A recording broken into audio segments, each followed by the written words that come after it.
Bonjour tout le monde.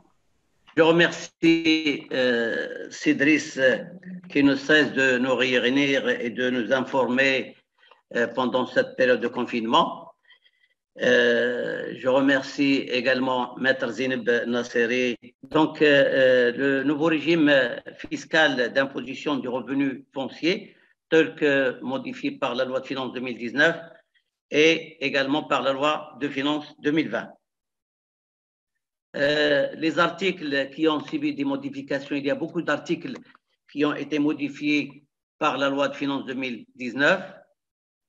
Il y a des articles nouvellement insérés au Code général des impôts qui portent le bis et terre. Et il y a l'abrogation de l'article 82, paragraphe grand 2. Et il y a la modification de l'article 61 relative à la définition des revenus fonciers par la loi de finances 2020. Tout d'abord, avant de passer aux revenus fonciers, je veux faire un petit aperçu sur qu'est-ce qu'on entend par l'impôt sur le revenu.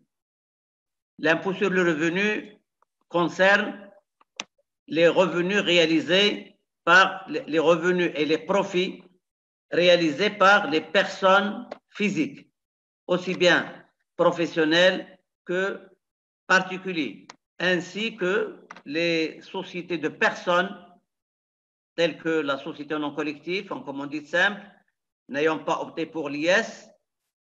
Également, on les impose à l'impôt sur le revenu au nom d'un des associés, dit associé principal. Voilà donc l'impôt sur le revenu, il touche donc les revenus et les profits réalisés par les personnes physiques ou morales soumises à l'IR. Les différentes catégories de revenus que peut posséder, alors lorsque on dit revenu, ça englobe également le profit. On dit revenu, on dit impôt sur le revenu, sous-entendu sur les revenus et profits réalisés. Donc, au sens large, on va dire revenu, ça peut aller à profit également. Donc, l'impôt sur le revenu, il y a plusieurs catégories de revenus. Il y a le revenu professionnel. Alors, le revenu professionnel, c'est un revenu réalisé par une personne qui exerce une activité professionnelle du fait qu'il soit inscrit à la taxe professionnelle, en principe. Donc, le fait d'exercer une activité professionnelle, la personne physique, lorsqu'il va réaliser le revenu, on le dénomme, on l'appelle revenu professionnel, quel que soit le mode de son imposition à cet impôt, soit au régime du résultat net réel, soit au régime du résultat net simplifié, soit au régime forfaitaire, soit au régime d'auto-entrepreneur. Donc, toutes ces personnes physiques qui réalisent ces revenus au profit, le revenu généré par ces entreprises, par l'entreprise, par la personne qui exerce une activité professionnelle, l'ensemble du revenu généré par cette personne pour les biens qui sont inscrits à son actif professionnel est un revenu dénommé revenu professionnel, quelle que soit la nature de ce revenu, qu'il soit foncier ou professionnel proprement dit, ou agricole ou autre. Donc, la première catégorie des revenus qui est définie à l'article 21, c'est les revenus professionnels. Et il y a également le revenu des exploitants agricoles. C'est à peu près la même chose que les revenus professionnels. Ils ont également deux régimes d'imposition, le régime de droit commun pour le forfait et le régime RNR sur option lorsqu'on a un chiffre d'affaires moins de 2 millions. Et il y a également l'impôt sur le revenu salariaux, les revenus salariaux, ainsi que les retraites. Donc, on dit impôt sur le revenu salarial ou assimilé, ça veut dire les retraites, toutes les retraites. Et également, il y a l'impôt sur le revenu foncier qu'on va voir aujourd'hui, l'impôt sur le revenu foncier. Et il y a également l'impôt sur les profits fonciers. Alors, la distinction entre revenus et profits, Alors moi, je prends toujours le profit, c'est le bénéfice. Donc le bénéfice sur une vente. Donc le profit foncier concerne les ventes, les cessions de biens immeubles ou de droits réels immobiliers. Donc lorsque la personne physique qui possède un bien immeuble, qui l'a cédé et qui ne figure pas à son activité professionnelle, à son actif professionnel, cette cession génère un profit foncier qui sera également, c'est une catégorie de revenus prévus par l'article 21. Et le revenu, c'est le revenu locatif, c'est le montant des locations. Également, l'impôt sur le revenu tel que défini à l'article 21, il y a 22, pardon, l'article 22 qui définit les revenus, l'impôt sur le revenu mobilier. Alors, l'impôt sur le revenu mobilier concerne deux catégories de revenus. Le revenu des capitaux mobiliers relatif aux produits des actions, parts sociales et revenus assimilés, c'est-à-dire les dividendes perçus par une personne physique. Et il y a également les intérêts perçus au titre des prêts accordés, octroyés par cette personne physique. Et il y a également les revenus des certificats de SOCOC. Il y a aussi la catégorie de l'IR profit immobilier, donc c'est la même chose que les profits fonciers. Donc on parle de l'impôt sur le revenu sur les profits de cession réalisés par la personne physique et valeur mobilière non inscrite au bilan à l'actif professionnel. Donc, lorsque on cède ces valeurs mobilières, il y a l'impôt sur le revenu au titre des profits mobiliers réalisés. Donc, c'est l'inverse de revenu. Revenu, donc, c'est des dividendes, c'est des intérêts. Il y a aussi la dernière catégorie qui n'est pas définie par l'article 22, mais qui est indirectement définie, c'est les revenus et les profits réalisés par les personnes physiques de sources étrangères. Donc, les mêmes revenus qu'on a vus, c'est-à-dire professionnels, agricoles, fonciers, mobiliers, lorsque cette personne physique réalise ses revenus et profits de sources étrangères, il y a également une catégorie dénommée revenus et profits de sources étrangères qui est scindée en deux. Il y a une partie qui est soumise soit à la retenue à source, soit par déclaration spontanée, c'est les revenus et profits de capitaux mobiliers. Et il y a tous les autres catégories de revenus de sources étrangères sont regroupées dans une seule déclaration cumulative avec les autres revenus de sources marocaines. Donc, les revenus, je vais parler de deux types de revenus. Les revenus et profits qui sont générés par un actif professionnel, par une entreprise, soit tenant une comptabilité, soit il est soumis au forfait, soit ce revenu, tout le revenu et profit généré par la personne physique pour les biens qui sont inscrits à l'actif professionnel, au bilan, c'est-à-dire dans la classe 2, ou dans la classe 3, ces revenus et profits changent de dénomination. Au lieu que ce soit revenu foncier ou mobilier ou autre, on le dénomme revenu professionnel du fait que le bien générant ce revenu au profit est inscrit à son actif professionnel. Donc, ce revenu professionnel, il est prévu par une déclaration spéciale, par un état spécial, c'est la déclaration ADP 011. Ce revenu professionnel, il est soumis au barème, bien sûr, au barème tel que prévu à l'article 73 grand 1, c'est-à-dire le taux progressif de 0 à 38%. Bien sûr, l'impôt est calculé sur un résultat professionnel, c'est-à-dire résultat fiscal pour les entreprises tenant une comptabilité. Pour les personnes soumises au forfait, il est calculé en fonction d'un revenu minimum ou d'un revenu déclaré par le contribuable. Et pour les auto-entrepreneurs, il y a un régime particulier qui est en fonction, il y a un taux libératoire de en fonction du chiffre d'affaires encaissé réalisé. Donc, ce revenu professionnel est soumis au barème. Il y a une petite dérogation pour le revenu mobilier réalisé au titre des produits de placement à revenu fixe pour les créances circulantes ou immobilisées générant des revenus. Ces revenus sont soumis à une retenue à la source au taux de 20% lorsque le bénéficiaire décline son identité, notamment lorsqu'il tient une comptabilité et il délivre une facture comportant tous les identifiants fiscaux. Dans ce cas, le revenu mobilier est soumis à une retenue à la source au taux non libératoire de 20%, mais il est imputable sur l'impôt au titre du revenu professionnel. Le revenu agricole, c'est à peu près la même chose. Donc, il y a juste une petite modification d'appellation. Donc, le revenu agricole est identique au revenu professionnel. Il y a aussi le revenu salarial ou assimilé tel que les retraites. Ces revenus sont soumis au barème de 0 à 38%. Bien sûr, le revenu salarial, on impose le revenu net imposable. Après, donc, on prend le revenu brut global et on déduit toutes les déductions, les abattements, etc.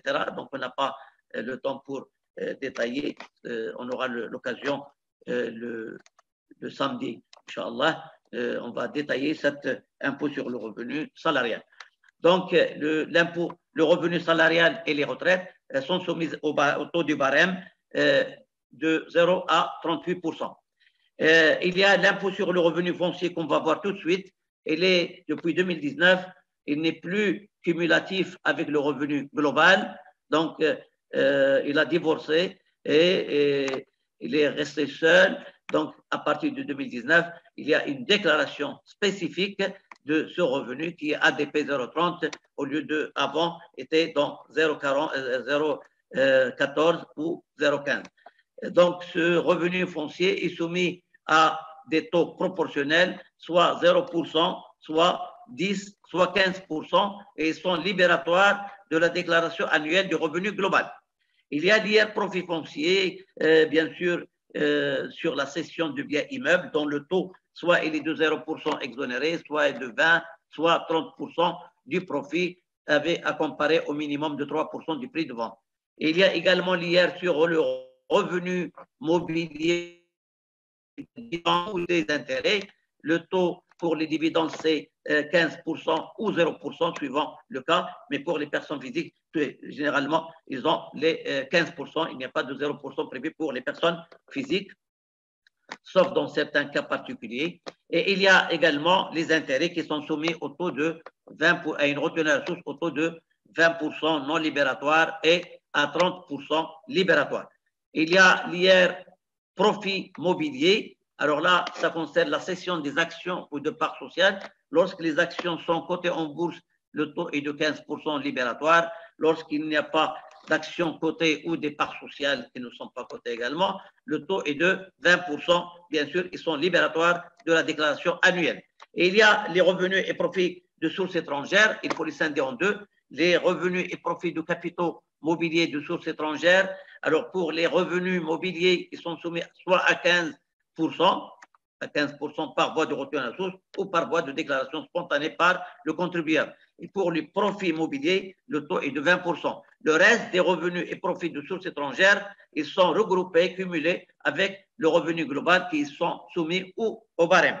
Alors, pour la définition du revenu foncier, donc on va parler maintenant du revenu foncier. Déjà, les immeubles, lorsqu'on possède des immeubles, le bailleur, le propriétaire ou le preneur, lorsqu'il loue un bien immeuble, donc on a vu tout à l'heure, lorsque le bien immeuble est inscrit, ou les droits réels également, les droits réels immobiliers, ou là les titres d'une société immobilière transparente, lorsque les biens immeubles qui génèrent des revenus, lorsque les biens sont inscrits au niveau du patrimoine professionnel, du bilan de la personne physique ou de la personne morale, le revenu généré par ces immeubles, ce sont des revenus professionnels.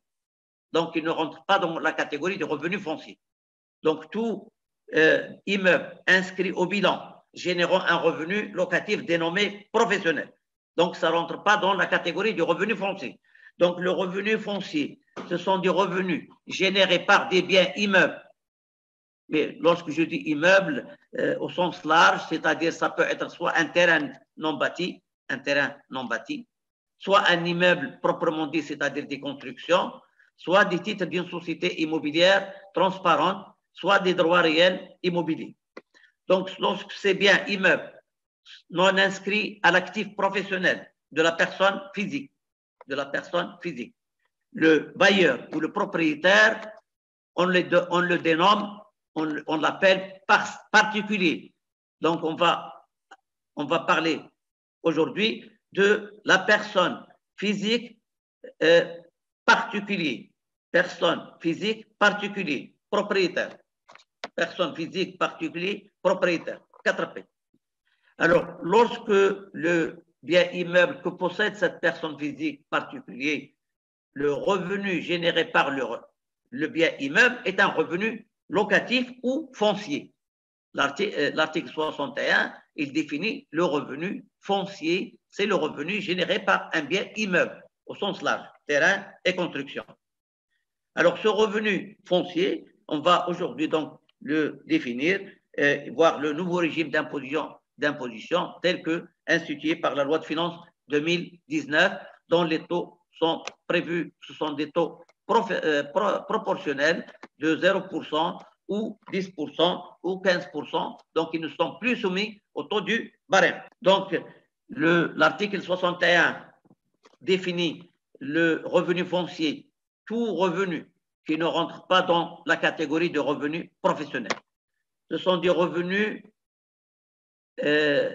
acquis en 2019. En 2019, on parlait de revenus acquis, la notion d'acquisition de revenus. Donc, c'est pour ça que la loi prévoit le dégrèvement pour perte de loyer ou l'article 236 qui prévoit la restitution par réclamation. Et à partir de 2020, la loi de finances 2020 a modifié, a clarifié plutôt le régime d'imposition des revenus fonciers dont le fait générateur d'imposabilité est devenu le revenu encaissé. Le revenu encaissé.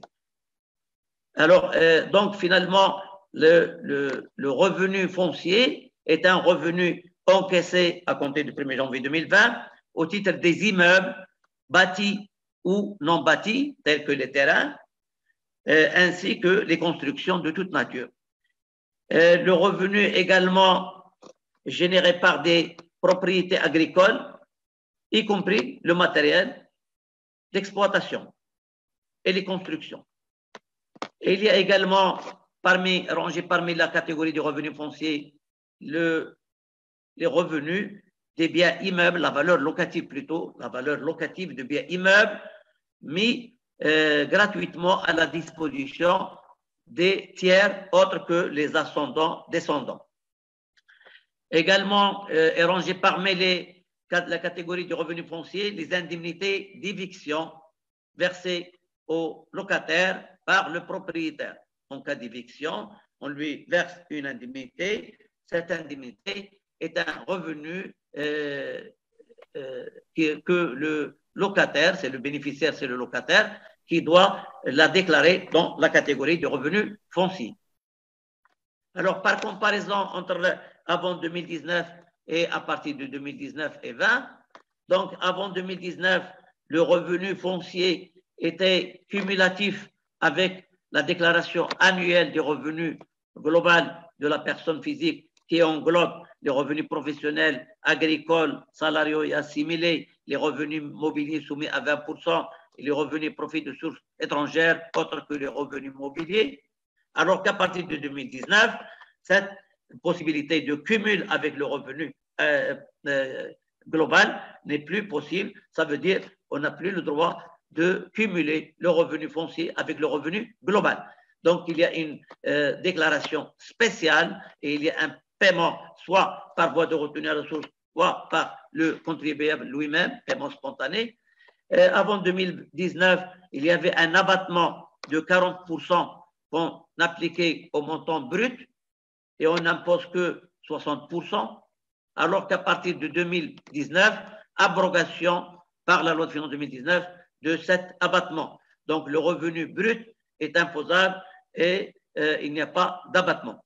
Également, avant 2019, on pouvait donc regrouper les 60% du revenu foncier avec le revenu, les autres revenus, et on peut déduire, on peut bénéficier des déductions au titre des dons, des intérêts pour habitation principale, des retraites complémentaires plafonnées à 10%, etc. Alors qu'en matière de revenus fonciers, on n'a plus la possibilité de bénéficier des déductions prévues par l'article 28. Également, lorsqu'on veut calculer l'impôt avant 2019, donc on faisait le cumul de l'ensemble des revenus professionnels salariaux plus les 60% du revenu net imposable au titre du revenu foncier et on soumettait le revenu net global au taux du barème de 0,30 à 38%. Alors que à partir de 2019, il n'y a plus de taux du barème, mais il y a le taux proportionnel de 0 ou 10 ou 15. On va voir. Et une fois qu'on calcule l'IR, on déduit, avant 2019, on pouvait bénéficier de la déduction au titre des charges de famille plafonnée à 6 déductions à hauteur de 360 grammes par déduction et on calcule l'IR net global. Alors qu'en matière de revenus fonciers, on n'a pas la possibilité de bénéficier de la déduction au titre des charges de famille. Bien sûr, au niveau du revenu global, on peut bénéficier, bien sûr, on impute les retenues à la source opérées soit par les employeurs, soit par les établissements payeurs au titre du revenu mobilier. Donc, en joignant, bien sûr, la pièce justificative de ces retenues à la source.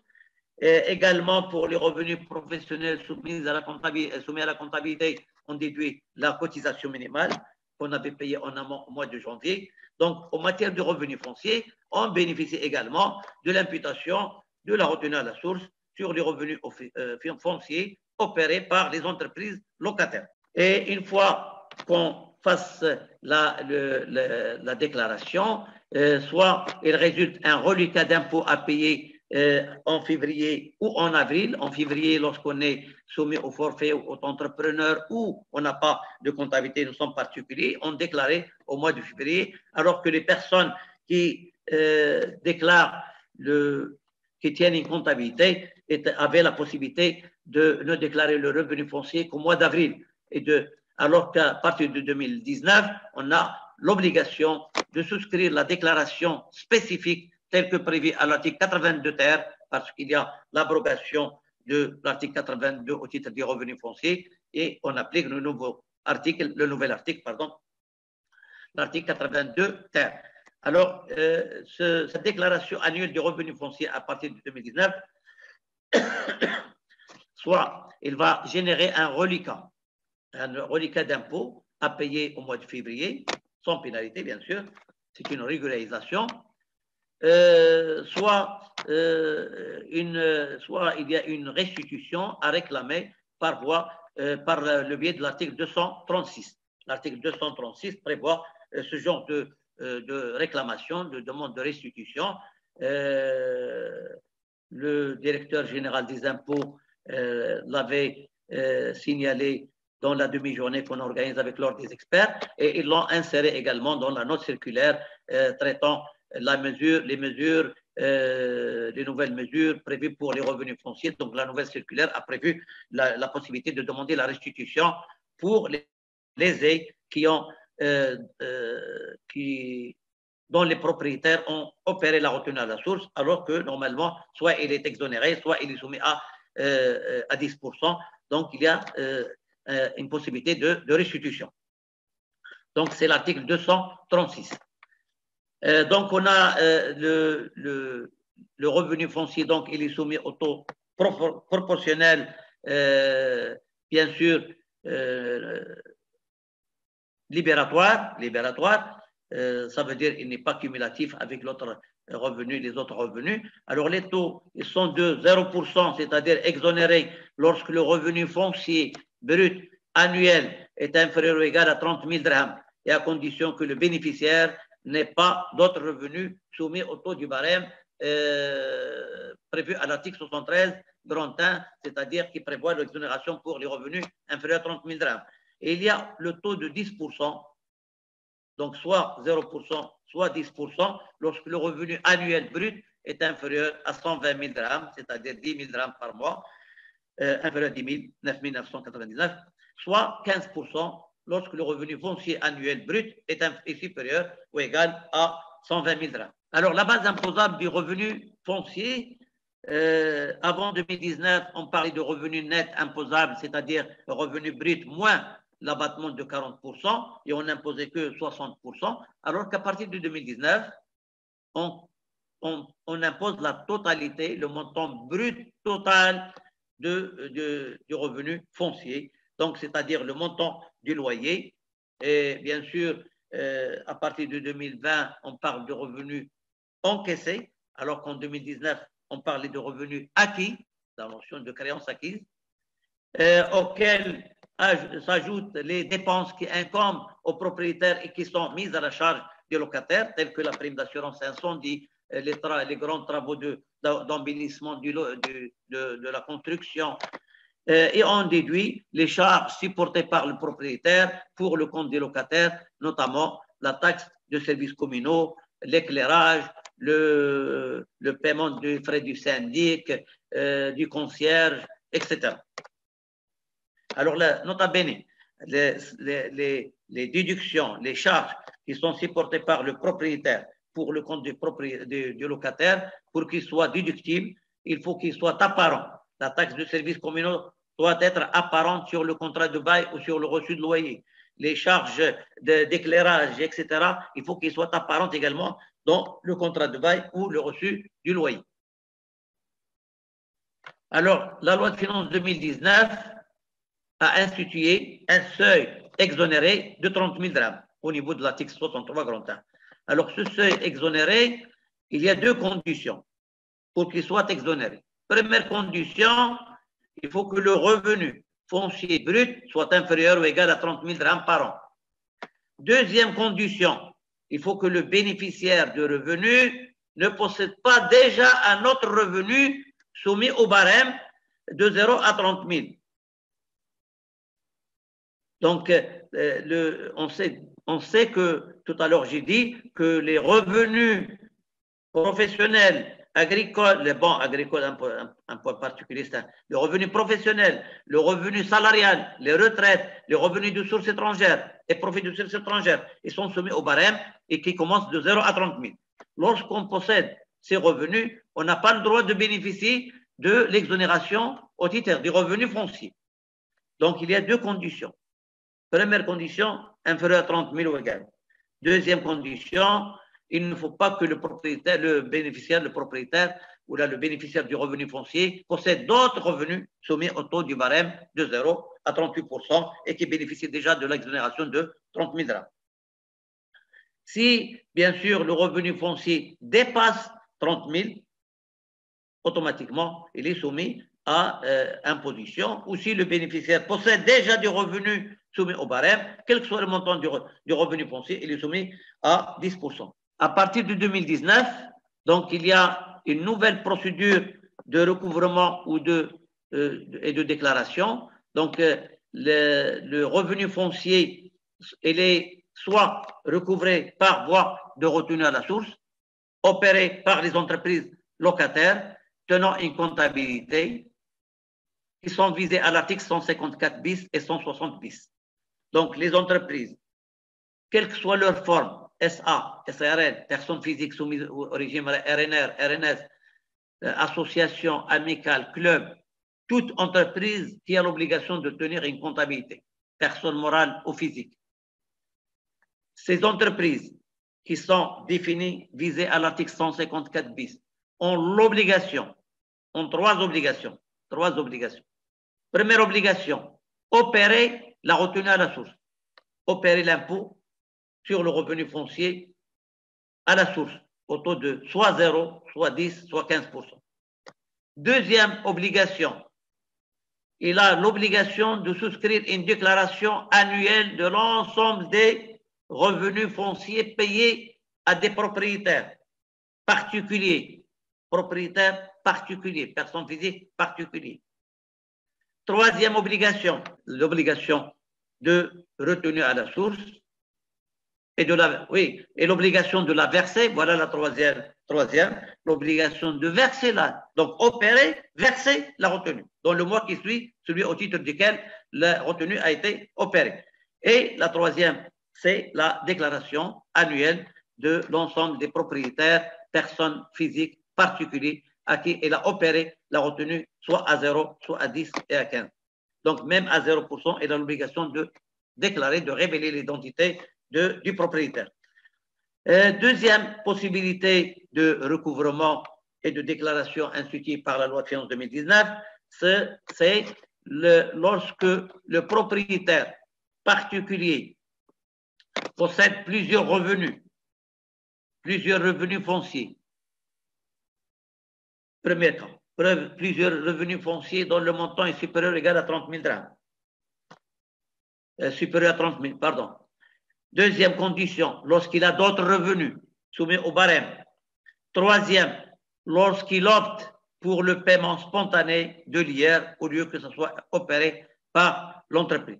Donc, il y a trois cas. Le propriétaire particulier, il a plusieurs revenus fonciers, ou bien il a des revenus fonciers plus autres revenus soumis au taux du barème prévu à l'article 73 grand 1, ou bien il possède déjà, il a opté pour le paiement spontané de l'IR au titre pour les propriétés louées à des entreprises locataires qui devraient opérer la retenue à la source. Et cette fois-ci, la déclaration est accompagnée de paiement qui doit être établi au plus tard le 28 ou le 29 février, donc avant le 1er mars, à l'instar de ce qui est prévu pour les entreprises locataires.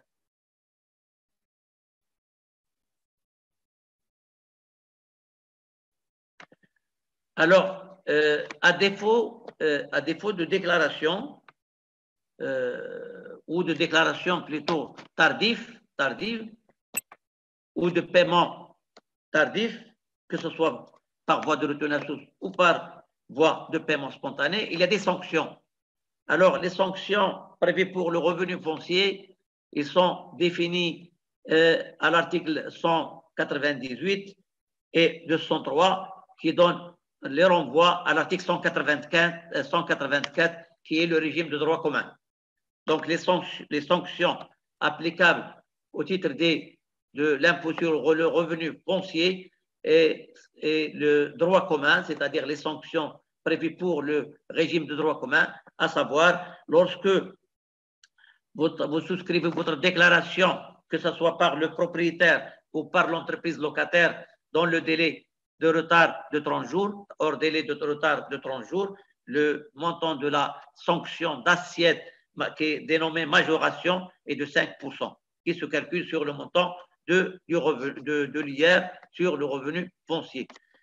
Lorsque la déclaration de revenu foncier est déposée hors délai supérieur à 30 jours, aussi bien pour le propriétaire que le locataire, dans ce cas, le taux de la majoration il passe à 15%.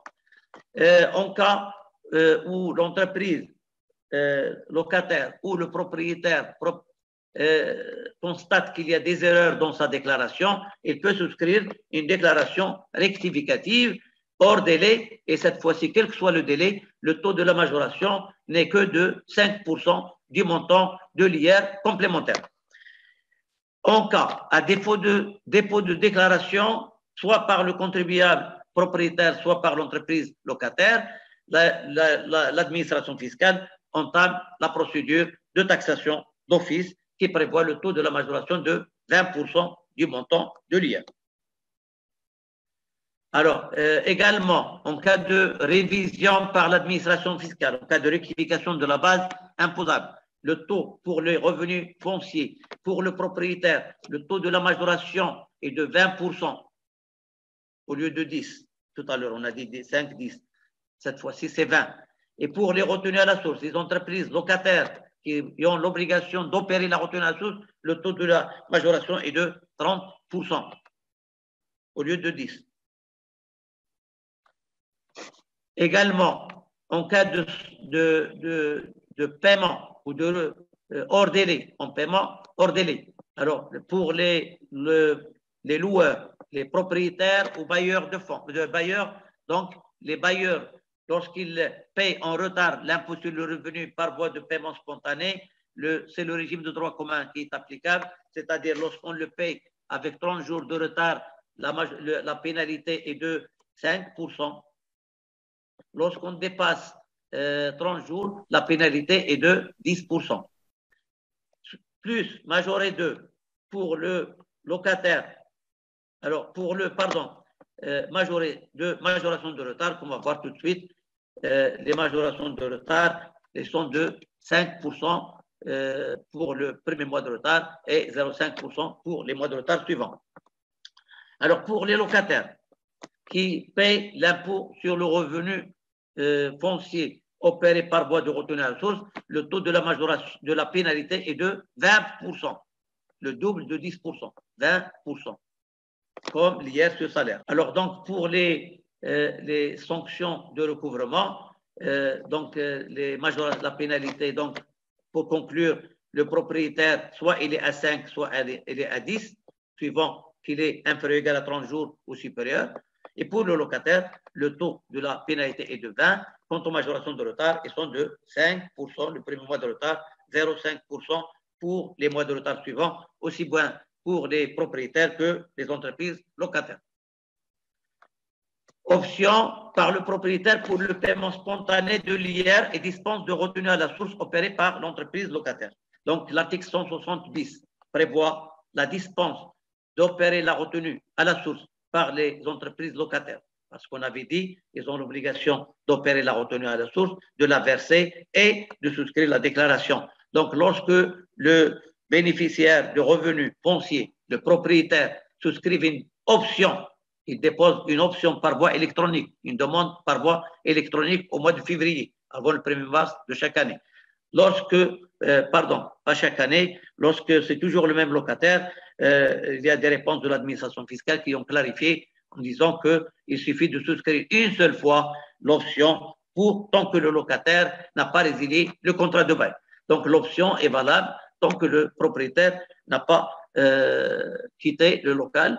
Et cette option, donc, il va être souscrite par voie électronique par le bénéficiaire du revenu, c'est-à-dire le propriétaire, et il va bien sûr télécharger le récipicé de dépôt et le remettre au propriétaire lors de l'encaissement du loyer, ou l'envoyer par voie électronique également aux entreprises locataires. Et dans ce cas-là, ces entreprises qui avaient l'obligation d'opérer et de payer la retenue à la source et de déclarer, ils n'auront plus ces obligations. Donc, ils ne vont pas opérer la retenue et ne vont pas payer la retenue puisqu'ils ne l'ont pas opérée, et il n'y a pas de souscription de déclaration annuelle de ce revenu foncier.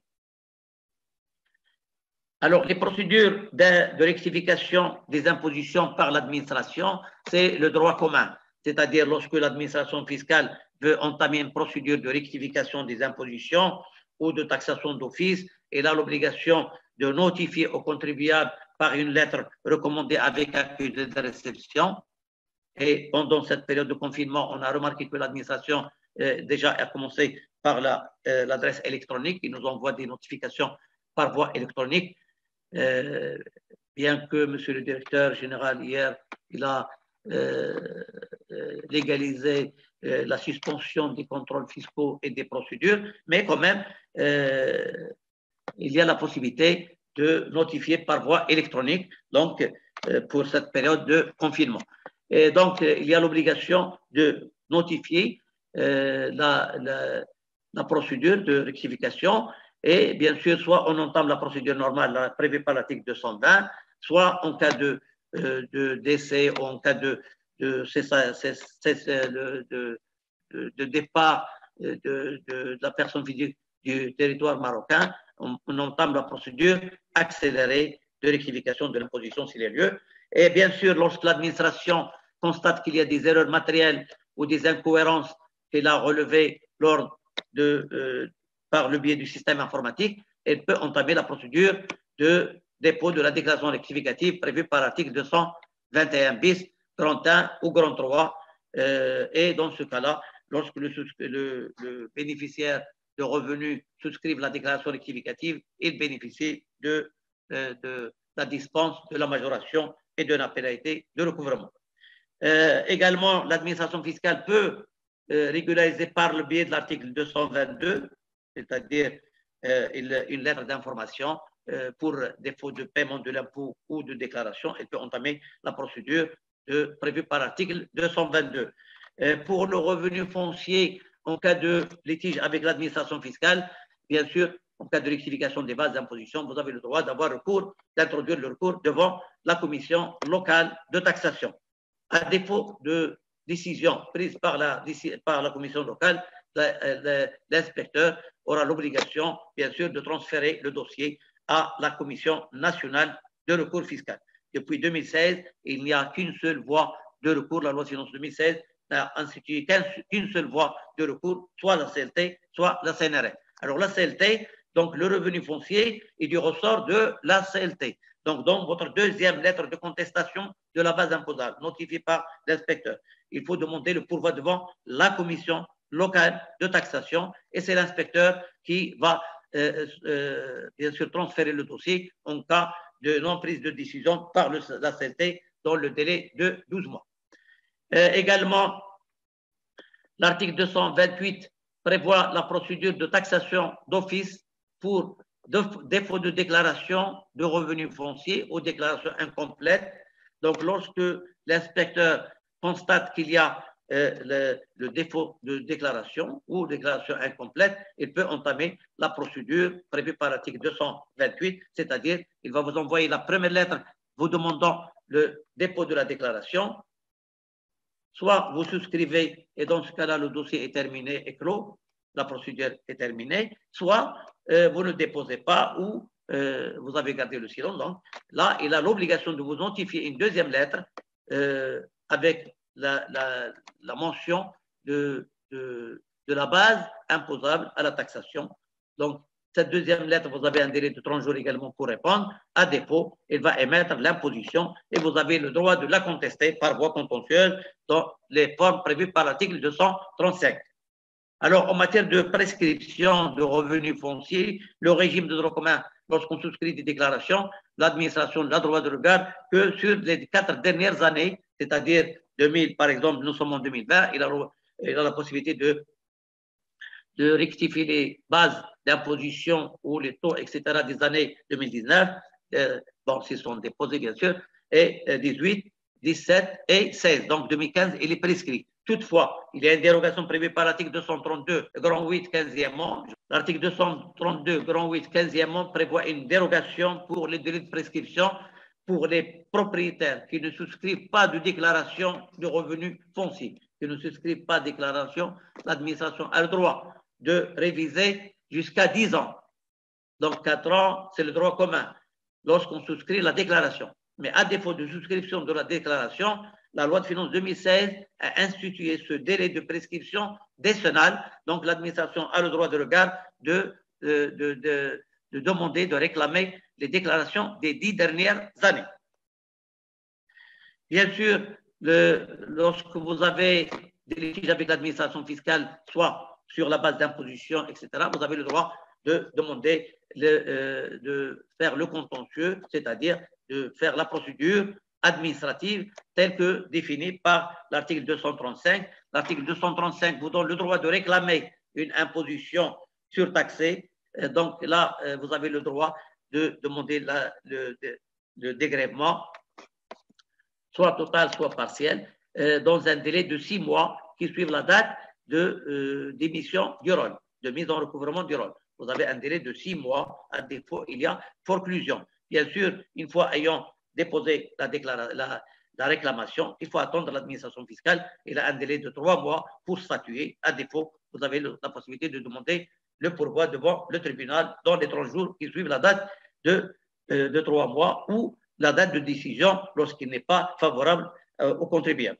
Également, lorsque vous êtes lésé, lorsque vous avez été surtaxé en matière de retenue à la source, par exemple, lorsque vous avez été surtaxé, vous avez la possibilité de demander la restitution telle que prévues à l'article 236. Malheureusement, toutes les restitutions sont prévues à l'article 241, mais pour la restitution relative à l'impôt sur le revenu foncier, elle est dans l'article 236 et non pas 241. L'article 239 prévoit également le dégrèvement pour perte de loyer. Si vous avez déjà payé l'impôt sur le revenu foncier et que vous ne l'avez pas encaissé, il faut entamer la procédure judiciaire et vous avez le droit, une fois que vous avez le jugement, vous avez le droit de demander le dégrèvement de l'IR pour perte de loyer dans le délai de 4 ans. Bien sûr, une fois la décision de la CLT ou de la CNRF, s'il y a lieu, lorsque la CLT ou la CNRF, à défaut de la CLT, lorsqu'il n'a pas statué, la CNRF prend la décision, une fois la décision est prise par la CLT ou la CNRF, vous avez la possibilité, bien sûr, l'impôt sera émis sur la base de la décision prise par la CLT et vous avez le droit de réclamer, de demander le pourvoi devant le tribunal administratif dans les 60 jours suivant la date de la notification de la décision de la CLT ou de la CNRF éventuellement. Donc, il faut faire attention à ce délai de forclusion. Voilà, je vous remercie de votre attention.